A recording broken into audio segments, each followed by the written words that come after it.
of the very initial discussions in the early 2000s where we spoke about automating mission mode projects and then delivering it to citizens through citizen common service centers. And we are one of the organizations who still have very, very high hope on this method of citizen services. It will take time, but it is definitely going to be successful. They were actually created to impart information, services, and knowledge. That was the basic reason why citizen service centers were created. And now with, as many of our speakers spoke about, the National Optic Fiber Network reaching all the panchayats, the problem of broadband and connectivity is going to go. And if the CSCs come up to it, you'll find motivated CSC owners who are doing it. A massive amount of digital content is available, from school education to higher education to vocational education. That's not a problem. And we are also aware of a lot of this content being not expensive or even free for people to use. There are people who are providing platforms. So it's up to the CSC owners to actually absorb this technology and deliver the services there. We at Intel have done multiple programs and competitions for science, for research and innovation. And it's not surprising that many of the winners, and those winners even go to Berkeley for international contests, are from the tier 2, tier 3 towns in India. Because that's where the untapped brain is, that's where the hunger is.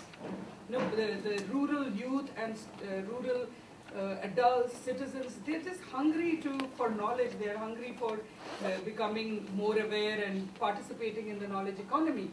So we do have an audience there. It depends on how you deliver it. So a research that was done many years ago showed, this was even before the CSC project came up, was what do the citizens need? And everybody came up with education for their children. That seemed to be the top driver, as Mr. Chaubey said. And Mr. Satyanarayana mentioned Akshaya. And I also want to tell you, they're very, very proud to tell you that Intel was the strongest partner for Akshaya many years ago. Till today, our curriculum runs in Akshaya, where again the objective was one person illiterate in every family. One of the reasons that Kerala has, been so successful in various projects is because of that program, which took technology to every family. I'm speaking from experience because we worked with CSCs, we've been giving our curriculum. We have a digital literacy curriculum, which is, what is the definition of digital literacy? Digital literacy to me is to be able to show a rural citizen very, very socially relevant activities that he or she may perform on the computer. What is relevant for them? Maybe a small grocer, we tell him, okay, make your inventory list. Or we tell him to make a brochure every day saying that today apples will be sold at XYZ at the end of the day and distributed through the newspaper channels or something. So teach them very, very socially relevant activities and demystify technology, Mr. Chaubey. Exactly what you said. It's so easy for a technology company like ours to write a very highly technical curriculum, but it was very difficult for us to come down to the citizen level and see what does the citizen want. And my favorite example is from Punjab, where a woman wanted to learn how to Skype because her child was in Canada. We didn't teach her the keyboard, we didn't teach her the screen, we didn't teach her anything. We taught her how to Skype. And afterwards, after months when we went there, we saw that she was sharing recipes with her kids because she had learned how to do email on her own. So how do you demystify technology, make it relevant for the rural citizen? Many of our other, through our curriculum that we have, that we give away freely, and we have a website where anybody can download the activities. There are very, very simple activities, and recently even we put up things like, how do you book your railway reservation online? Because that seemed to be what everybody wanted to do with a computer, booking your train ticket. We put step-by-step instructions for them to do that. Many of the CSCs where we offered this training free, came back to us with two problems.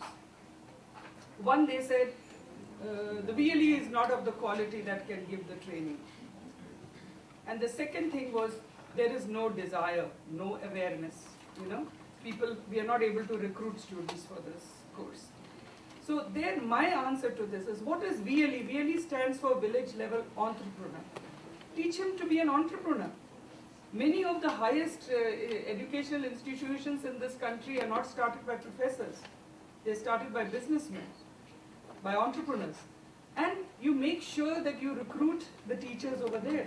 So the VLE doesn't need to be a teacher. VLE needs to be a business-centric man or a woman, And I love the example from Rajasthan where it said that all women should be village-level entrepreneurs. And that was a very good example. So, teach people to be an entrepreneur, let them hire the right resources, and, conduct all these educational courses there. Awareness and desire. How do you get students to enroll for programs? Because, they get every meal. They don't have to worry about the next meal. There's enough of government subsidy that ensures them food. They don't go hungry. And so what will drag them to come and get educational courses?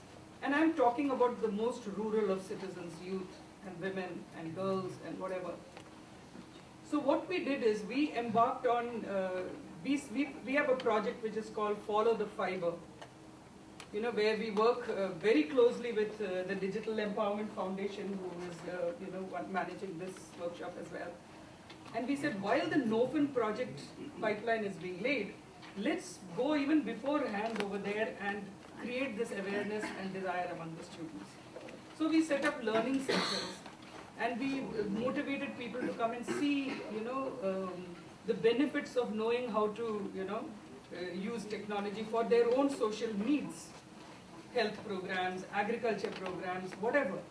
And we found that, and then we only did the classes for about a couple of hours during the day because that's all we were able to do. But we left the classes open the whole day. We found that people from any age group, even up to 70 years of age, was coming and spending their time there. And we have some photographs to show it. So you can build motivation and desire at the end of the mile. You can get quality trainers over there. And there is ample amount. So today, the CSEs, as Mr. Kanta Rao said, is actually going to become very, very successful because everything is now laid out, and it all just depends on how motivated everybody is to carry that forward.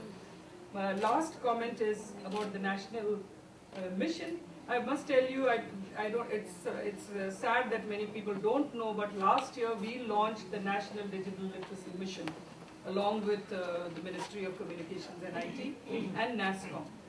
And exactly at that time, the national IT policy was announced, which said one person illiterate in every family. So we took that as our mission, and we are conducting that. We have lots of partners who are signing, and all of you are most welcome to signing. There's no signing fees, nothing. Just become a partner and start doing digital literacy.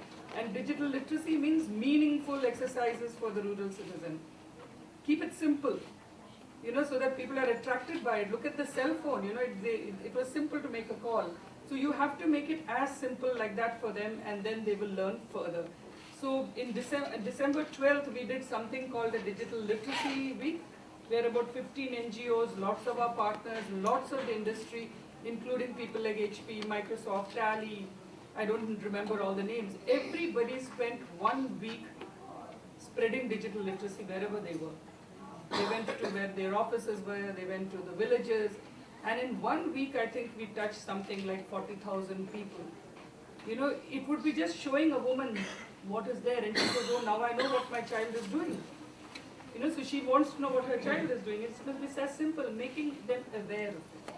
When we started 2012 with this program, many of the partners who were already doing digital literacy said we will never achieve our target. Intel is a target-based organization. I was in charge of the program in 2012. They gave me a target of impacting 1 million people. And everybody said, you'll never be able to do that. But we did it. We did it through lots of things. We partnered with NIIT Foundation, we partnered with CSEs, we partnered with NSDC partners, we partnered with DB Tech, with so many people, and we did it. We touched little bit more than 1 million at the end of 2012. And by the way, we also give a certification which says this is to certify that so-and-so participated in the course. You know, there's no test or anything that we can afford to do, but we did that. And I'm very proud we did it. And this year, of course, we have 3 times the target. And I've moved on to looking more after government affairs and policy. But these are the things I wanted to share with you.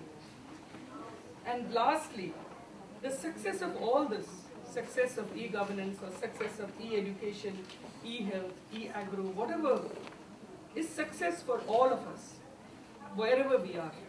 And we must remember that. And I would implore everybody in this room, you know, to just be so motivated to push this forward and make the CSC mostly successful. Not just the CSC, but whatever knowledge centers there are, anybody, any kind of kiosk which is delivering services. Make sure that everybody is motivated to make sure that it is a success. Thank you.